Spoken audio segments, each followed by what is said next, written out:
नंगा करके पेड़ से लटका के उल्टा पीटा, मेरे लैट्रिन वाली जगह पे पेट्रोल डाला और मुस्लिम नेम ही काफी है दहशतगर्द साबित करने के लिए। मतलब उन्होंने मजबूर किया मुझे कि मैं आईबी के लिए इन्फॉर्मर और सीक्रेट एजेंट के तौर पे काम करूं। पुलिस किसी को पकड़ के लाती है, मीडिया उसे मोहर लगा देती है। 2 अलबदर के दहशतगर्द पकड़े गए, क्योंकि दहशतगर्द साबित करने में पुलिस का रोल 10% होता है, 90% मीडिया का रोल होता है।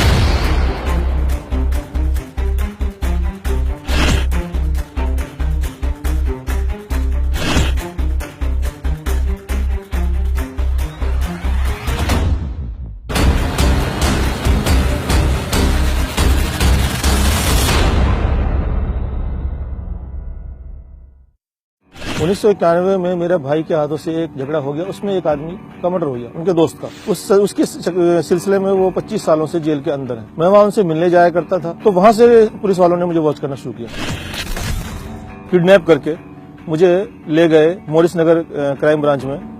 वहां उन्होंने मुझे 10 दिन तक टॉर्चर करते रहे। मुझे टॉर्चर में मेरे को एक तो पूरा नंगा करके, फिर लैट्रिन वाली जगह पर, पेशाब वाली जगह पर पेट्रोल डाल देना, सर पे पेशाब कर देना, उल्टा लटका के पानी नाक से चढ़ा देना, ये सब मतलब टॉर्चर उगलवाने के लिए। अब मैं क्या उगलूंगा, जब मेरे पास कुछ है ही नहीं तो मैं उगलूंगा क्या? मुझे तो खुद नहीं पता था मुझे उठाया क्यों है। तो वो मुझे टॉर्चर करते रहे कि बता असला कहाँ है, बता बारूद कहाँ है, बता तेरे किस किस से ताल्लुकात है। 10 दिन बाद जब कुछ नहीं निकला, जब कुछ उनके हाथ नहीं आया, धमकी भरे अंदाज में माफी मांग करके मुझे वापस छोड़ दिया गया।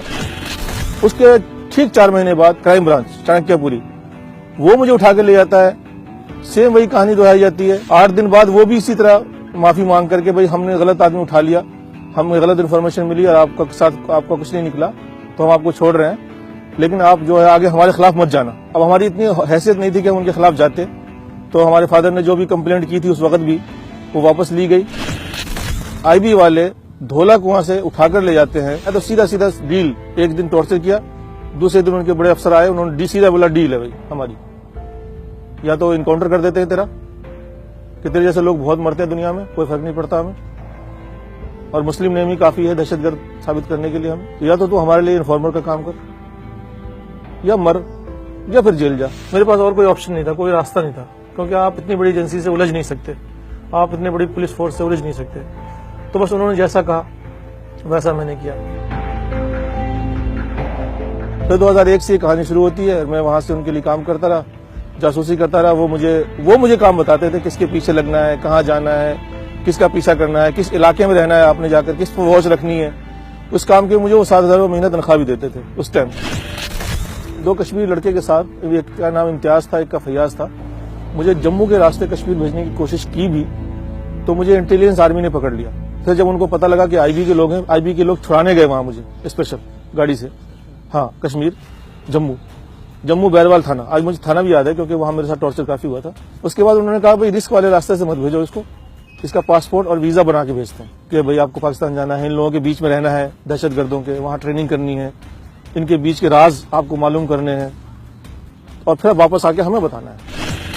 2005 में उन्होंने मुझे कुछ इस तरह के काम बताने शुरू किए जो मेरे जमीर को गवारा नहीं हुआ, तो मैंने मना करना शुरू कर दिया कि आप मुस्लिम इलाकों में रहो, वहां लड़के देखो जो मजहबी टाइप के हों, उनको तैयार करो पाकिस्तान जाने के लिए, भेजने का रास्ता हम बताएंगे, जब वो वहां से वापस आएंगे हम उनको पकड़ लेंगे या मार देंगे, जो भी करेंगे, आपका इनाम आपको मिल जाएगा, बात खत्म। मैंने मना किया, मैंने कहा ये तो इंसानियत से गिरी हुई, इंसानियत सोच बात हो जाएगी कि भाई देखो। तो मैंने इस काम के लिए मना किया, तो उनको लगा कि ये तो हमारा राज भी जान चुका है, पर हमारे लिए किसी काम का भी नहीं है, यूज एंड थ्रो है, या जिसको तो यूज करने के बाद आप डस्टबिन में फेंक दो। तो तिहाड़ जेल डस्टबिन है, इससे अच्छी जगह फेंकने के लिए और क्या मिलेगी।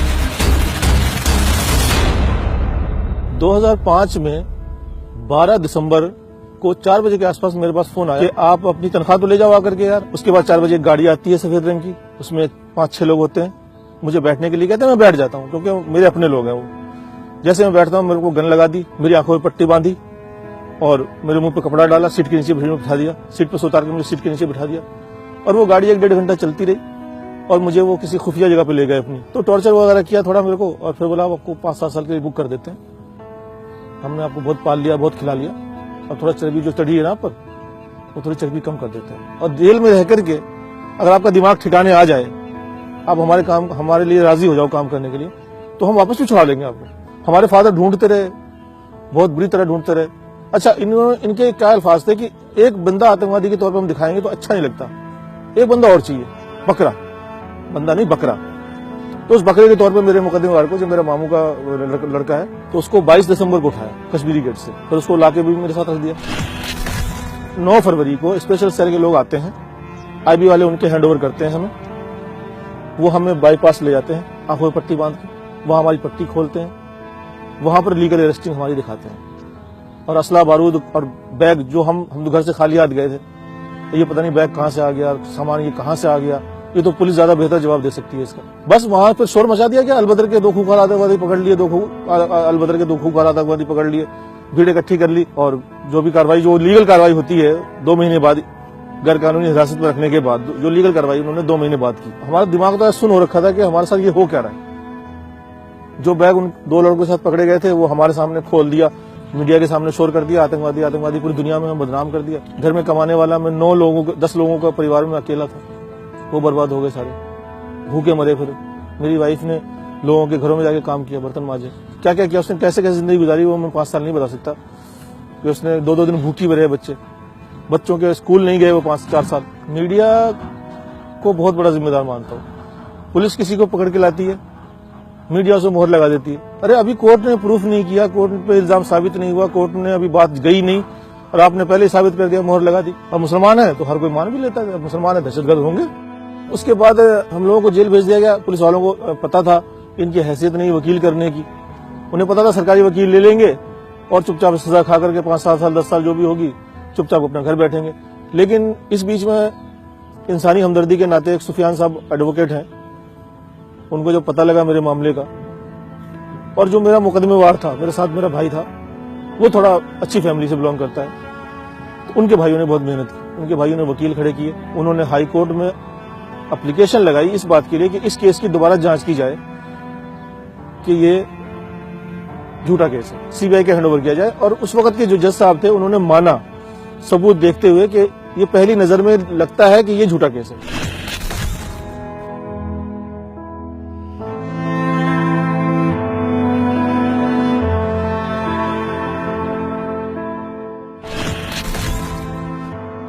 मुझे क्लीन चिट मिली, बेगुनाह मुझे साबित किया उन्होंने।